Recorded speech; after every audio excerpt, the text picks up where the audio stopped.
1. परमेश्वर ने हमें अपने स्वरूप में बनाया। बाइबल कहती है कि मानव कोई साधारण सृष्टि नहीं है। हम परमेश्वर के स्वरूप और समानता में रचे गए हैं। उत्पत्ति 1:26 से 23 तब परमेश्वर ने कहा, हम मनुष्य को अपने स्वरूप में अपनी समानता के अनुसार बनाएं। और परमेश्वर ने मनुष्य को अपने स्वरूप पर बनाया, परमेश्वर के स्वरूप पर उसने उसे रचा। मतलब तुम परमेश्वर के दिल की रचना हो। मूल्य और सम्मान स्वर्गीय है। तुम कोई गलती या दुर्घटना नहीं हो।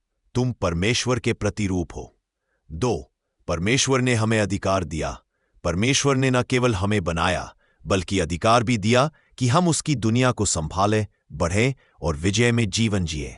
उत्पत्ति 1:26 और वे समुद्र की मछलियों, आकाश के पक्षियों, पशुओं, पूरी पृथ्वी और रेंगने वाले प्राणियों पर अधिकार रखें। उत्पत्ति 1:28 परमेश्वर ने उन्हें आशीष दी और कहा, फलवंत हो, बढ़ो, पृथ्वी पर अधिकार करो।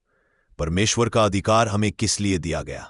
डर पर विजय पाने के लिए, पाप के बंधनों से ऊपर उठने के लिए, अपने जीवन, परिवार और भविष्य पर प्रभु की इच्छा के अनुसार शासन करने के लिए, बुरी आत्माओं के विरुद्ध जीतने के लिए, आशीष में चलने के लिए। 3. यीशु में हमें और भी बड़ा अधिकार मिला। जब हम मसीह में होते हैं तो हमें आत्मिक अधिकार मिलता है।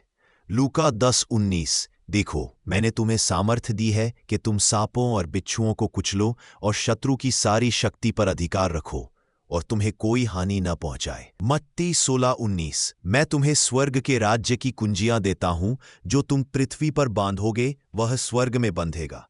रोमियो 8:37 हम उससे जो हमसे प्रेम करता है जयवंत से भी बढ़कर है। 4. इसका मतलब तुम्हारे जीवन में क्या है? तुम कमजोर नहीं, परमेश्वर की प्रतिमा हो। तुम अकेले नहीं, उसकी अधिकार देने वाली शक्ति तुम्हारे साथ है। तुम्हारा जीवन उद्देश्यहीन नहीं, तुम्हें राज्य की जिम्मेदारी दी गई है। तुम हारने के लिए नहीं, विजय में चलने के लिए बने हो। 5. एक छोटी प्रार्थना। स्वर्गीय पिता, धन्यवाद कि आपने मुझे अपने स्वरूप में बनाया। धन्यवाद कि आपने मुझे अधिकार दिया कि मैं भय, अंधकार और हर बंधन पर विजय पाऊं। यीशु, मुझे सामर्थ दे कि मैं वही चलूं जैसा आपने मुझे बनाए।